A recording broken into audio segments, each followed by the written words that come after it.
Big TV digital exclusive గా మనం చూస్తున్నాం. ఇటు గత 2 రోజుల నుంచి కూడా ఇటు గాజాపై అయితే ఇజ్రాయెల్ భీకర దాడులు చేస్తుంది.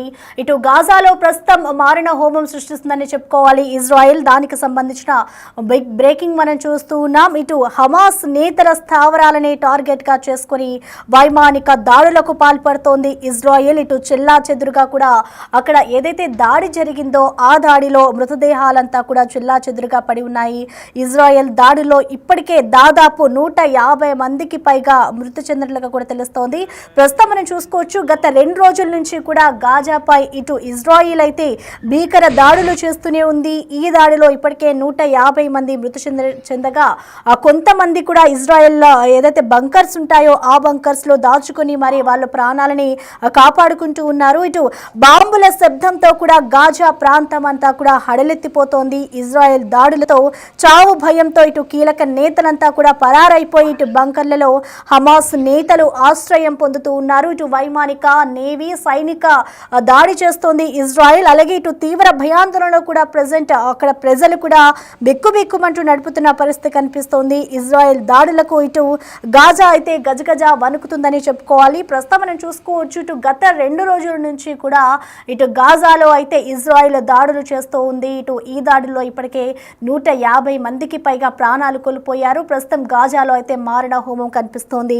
ఇటు బాంబుల శబ్దంతో కూడా అక్కడ గాజాలో ఉన్న ప్రజలంతా కూడా హడలెత్తిపోతున్నారు. అయితే ప్రస్తుతం ఇటు ఇజ్రాయెల్లో ఏదైతే దాడులు జరుగుతున్నాయో ఈ దాడులకి సంబంధించి కూడా చావు భయంతో కీలక నేతలంతా కూడా పరుగులు తీస్తూ పరిస్థితి కనిపిస్తోంది. ఇటు బంకర్లలో హమాస్ కి సంబంధించిన నేతలు ఎవరైతే ఉన్నారో వాళ్ళంతా కూడా బంకర్ల కిందకి వెళ్ళి మరీ దాచుకున్న పరిస్థితి ఉంది. ఇటు హమాస్ నేతల స్థావరాలని టార్గెట్ గా ఇటు వైమానిక దాడులు జరుపుతోంది ఇజ్రాయెల్. ప్రస్తుతం అయితే గాజాలో మారిన హోమం కనిపిస్తుంది. అయితే ఈ దాడులకి సంబంధించిన పూర్తి డీటెయిల్స్ ని మా ప్రతినిధి సయ్యద్ అందిస్తారు. సయ్యద్, మనం చూస్తూ ఉన్నాం, ఇటు ఇజ్రాయెల్ అయితే భీకర దాడులకి తెగబడుతోంది. ఇప్పటికే గాజాకి సంబంధించి 150 మందికి పైగా ఇటు మృతి చెందినట్లు కూడా తెలుస్తుంది. ప్రస్తుతం అసలు గాజాలో యుద్ధానికి సంబంధించిన డీటెయిల్స్ ఏ విధంగా ఉన్నాయి సయ్యద్? రైట్ ప్రసన్న, ప్రజెంట్ గాజాపై ఇజ్రాయెల్ భీకర దాడులతో ఆ ఏరియా అంతా కూడా మళ్ళీ రణరంగంగా మారిందని చెప్పుకోవచ్చు. అయితే గాజాపై వరుస దాడులతో ఇజ్రాయెల్ విరుచుకోబడుతుంది. గురువారం రాత్రి నుంచి కూడా శుక్రవారం ఉదయం వరకు కూడా జరిపిన ఈ దాడులు దాదాపు 100 మందికి పైగా పౌరులు, ఎవరైతే సామాన్య పౌరులు ఉంటారో వాళ్ళు చనిపోయినట్లు కూడా అక్కడ ట్రీట్మెంట్ హాస్పిటల్ వాళ్ళు ఇతర అధికారులు కూడా వెల్లడించారు. అయితే అమెరికా అధ్యక్షుడు డొనాల్డ్ ట్రంప్ పశ్చిమాసియా పర్యటనలో ఉండగా గాజాపై ఇజ్రాయెల్ దాడులకు పాల్పడడం అనేది ఇప్పుడు సర్వత్రా దీనికి సంబంధించి చర్చ నడుస్తుంది. అయితే గాజాపై ఇజ్రాయెల్ దాడులు చేయడం ఇది వరుసగా 3వ రోజు. తాజాగా దక్షిణ గాజాలోని ఖాన్ యూనిస్, డేర్ అల్ బాలా నగర్ శివార్లపై కూడా వైమానిక దాడులు చేసింది. అయితే మృతదేహాలను ఇండోనేషియా హాస్పిటల్, అదేవిధంగా నాజర్ హాస్పిటల్ కు తరలించినట్టు కూడా అధికారులు తెలిపారు. రీసెంట్ గా కూడా దాడులపై ఇజ్రాయెల్ సైన్యం ఇంతవరకు కూడా స్పందించలేదు. అయితే బుధవారం గాజాపై చేసిన దాడుల్లో 70 మందికి పైగా సామాన్య ప్రజలు ప్రాణాలు కోల్పోయినట్టు కూడా అక్కడున్న స్థానిక అధికారులు కూడా చెప్తున్నారు. అయితే రీసెంట్ గా అమెరికా ఈ విషయంలో జోక్యం చేసుకుని హమాస్ ఇజ్రాయెల్ మధ్య ఒప్పందం కుదిరించింది. కానీ దీంతో ఈ దేశాల బందీలను కూడా విడుదల చేస్తున్నాయి. కానీ ఇజ్రాయెల్ ప్రధాని మాత్రం ఇటీవల మాట్లాడి గాజాలో తమ యుద్ధాన్ని ఆపడానికి ఎటువంటి మార్గం లేదని కూడా ఆయన స్పష్టం చేశారు. అయితే హౌతీలు తమపై దాడులు జరపడం పై ఆయన తీవ్ర ఆగ్రహం వ్యక్తం చేశారు. హౌతీలను ఖచ్చితంగా ఎదురు దెబ్బ తీస్తామని కూడా ఇజ్రాయెల్ ప్రధాని కూడా గతంలో IDF చేసిన దాడులను కూడా గుర్తుపెట్టుకోవాలన్నారు. అయితే ఈసారి దాడులు మామూలుగా ఉండమని, బాంబుల మూతలతో హోరెత్తిస్తామని కూడా ఆయన సీరియస్ గా వార్నింగ్ ఇచ్చినటువంటి పరిస్థితి కనిపించింది. అయితే హమాస్ ఉగ్రవాద సంస్థను అంతం చేసే వరకు కూడా గాజా స్ట్రిప్ లో యుద్ధం కొనసాగుతుందని కూడా ఆయన స్పష్టంగా చెప్పారు. దీంతో కాల్పుల విరమణ ఏదైతే జరిగిందో దానిపైన కూడా ఆ కాల్పుల విరమణ ఒప్పందాన్ని కూడా ఇరువైపుల నుంచి కూడా బ్రేక్ చేసినట్టు కూడా ఇప్పటికే వార్తలు వస్తున్నాయి. ఇక గురువారం రోజు ట్రంప్ పశ్చిమాసియాలో మాట్లాడుతూ గాజాను అమెరికా అధీనంలోకి తీసుకోవాల్సిన అవసరం ఉందని కూడా ఆయన దీన్ని చెప్పడంతో కూడా ఇప్పుడు ప్రపంచ వ్యాప్తంగా కూడా ఇది చాలా కీలకంగా మారింది.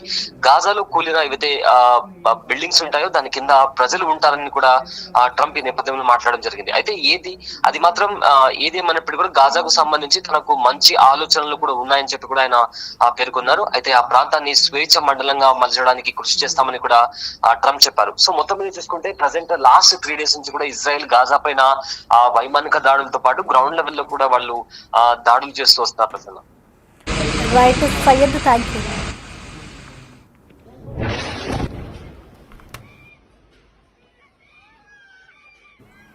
ఇక ప్రస్తుతం ఇటు ఇజ్రాయెల్ గాజాపై అయితే భీకర దాడులు చేస్తుంది. ఆ దాడులకు సంబంధించిన విజువల్స్ ఒకసారి మనం స్క్రీన్ పైన చూద్దాం.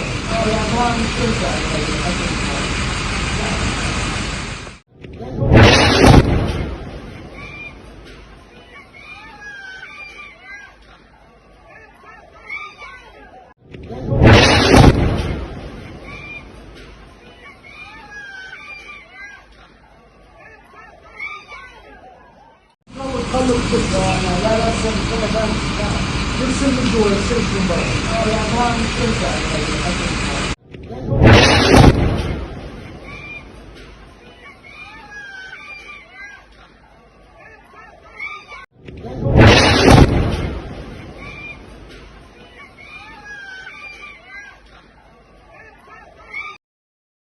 لا إله إلا الله محمد رسول الله.